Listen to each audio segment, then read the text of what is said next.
नमस्कार दोस्तों, एक और नई कहानी में आप सभी का स्वागत है।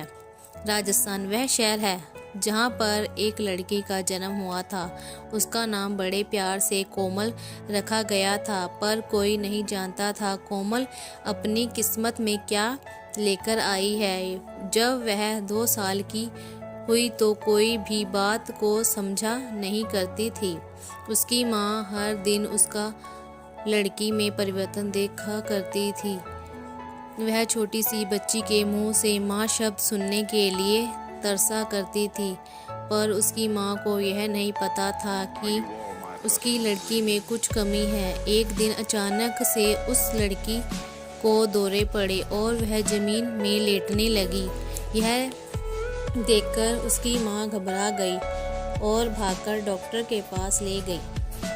डॉक्टर ने चेक किया और उस लड़की की परेशानी को समझ नहीं पाया और दूसरे डॉक्टर के पास भेज दिया। इसी तरह उसकी माँ ने कई डॉक्टर के पास जाकर अपनी बेटी का इलाज कराने की कोशिश की। सभी डॉक्टर यह बात समझ नहीं पाए कि बेटी को क्या हुआ है। वह लड़की बोल नहीं पाती थी, ना कुछ समझ पाती थी। माँ बड़ी परेशान हो गई थी। बेचारी घर घर में बर्तन मांजकर और दुकान लगाकर अपनी बेटी का इलाज कराया करती थी, क्योंकि उसका पति निकम्मा था, कोई काम काज नहीं किया करता था। माँ ने हिम्मत नहीं हारी और फिर डॉक्टर के पास ले गई। डॉक्टर बोला, आपकी लड़की पागल है, इसे पागलखाने में भेज दो। माँ गुस्से से बोली, डॉक्टर साहब, मेरी लड़की पागल नहीं है। और फिर वह वहाँ से घर चली गई। कोमल 4 साल की हुई। उसके स्कूल जाने का समय आ गया था, लेकिन उस लड़की को दौरे पड़ना कभी बंद नहीं हुए। उसे स्कूल में भी दौरे पड़ जाया करते थे। वह जमीन पर लेटने लगती थी। कभी कभी वह अपने दिमाग पर काबू नहीं कर पाती थी। उसे अंदर से कई प्रकार की तकलीफ होती थी। उसे स्कूल के बच्चे हमेशा परेशान करते थे। सीधी सीधी भोली भाली सी कोमल, उसे क्या पता था कि उसके दिमाग में परेशानी है। हद तो तब हो गई जब एक दिन स्कूल की टीचर ने उसकी माँ को बुलाया और बोली, आपकी लड़की तो पागलों जैसी हरकतें करती है। उसकी माँ बोली, टीचर जी, मेरी बेटी पागल नहीं है, वह बस बीमार है। पर स्कूल की टीचर कहाँ मानने वाली थी। कोमल को स्कूल से निकाल दिया गया। माँ परेशान रहने लगी। फिर दूसरे स्कूल में दाखिला कराया गया। वहाँ एक टीचर थी, बहुत अच्छी टीचर। उसने उस लड़की को पढ़ाने की जिम्मेदारी अपने ऊपर ले ली। कुछ समय बाद माँ को एक नामी डॉक्टर का पता चला। वह अपनी बच्ची को उस डॉक्टर के पास ले गई।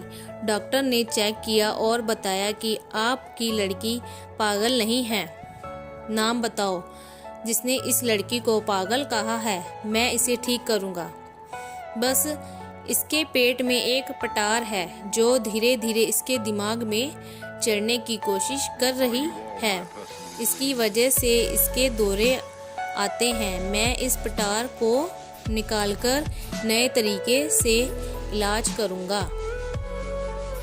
डॉक्टर की मेहनत सफल हुई। कोमल ठीक हो गई, लेकिन डॉक्टर ने बताया कोमल अपने दिमाग से और अपनी उम्र से 2-3 साल पीछे चलेगी, पर यह जरूर पढ़ेगी और लिखेगी और बोलेगी भी। फिर स्कूल में टीचर की मेहनत रंग लाई। धीरे धीरे वह लड़की पढ़ने लिखने लगी। इस तरह उस लड़की ने अपने जीवन के कई उतार चढ़ाव देखे और BA पास कर ली।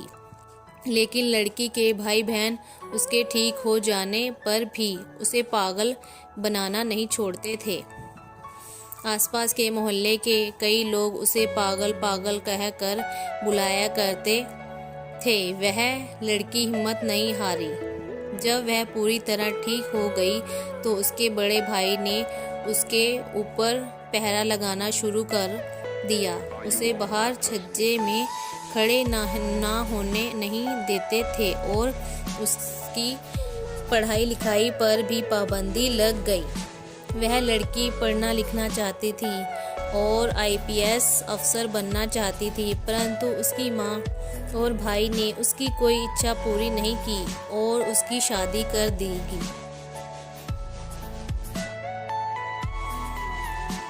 शादी होने के बाद भी उसके ससुराल में उसके सास ससुर ने उसे आगे पढ़ने लिखने नहीं दिया। घर की जिम्मेदारियों का बोझ उस पर डाल दिए। वह लड़की अपनी इच्छाओं को मारकर अंदर ही अंदर घुटती चली गई। उस समय टेलीफोन का ज़माना था, इसलिए वह चाहकर भी इंटरनेट में पढ़ाई नहीं कर पाती थी, और जब मोबाइल का ज़माना आया तब तक उसकी पढ़ाई लिखने की उम्र निकल चुकी थी।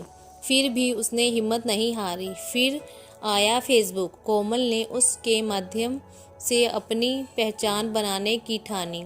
उसे कविता, शायरी, लेख लिखने का काफ़ी शौक़ था। 11 और 12वीं क्लास में स्कूल की पत्रिकाओं में अक्सर उसकी कविताएं और लेख छपा करते थे। इसी में वह खुश हो जाया करती थी, लेकिन शादी के बाद उसकी इच्छा दफन हो कर रह गई थी। फेसबुक के माध्यम से उसने अपनी कविताओं और अपने विचारों को लोगों के सामने रखा, जिसमें उसको बड़ा मान सम्मान मिलने लगा था। दोस्तों, आपको आज की यह कहानी कैसी लगी? हमें कमेंट करके ज़रूर बताएं, और ऐसी नई नई कहानियाँ सुनने के लिए हमारे रियल स्टोरी चैनल को सब्सक्राइब करें।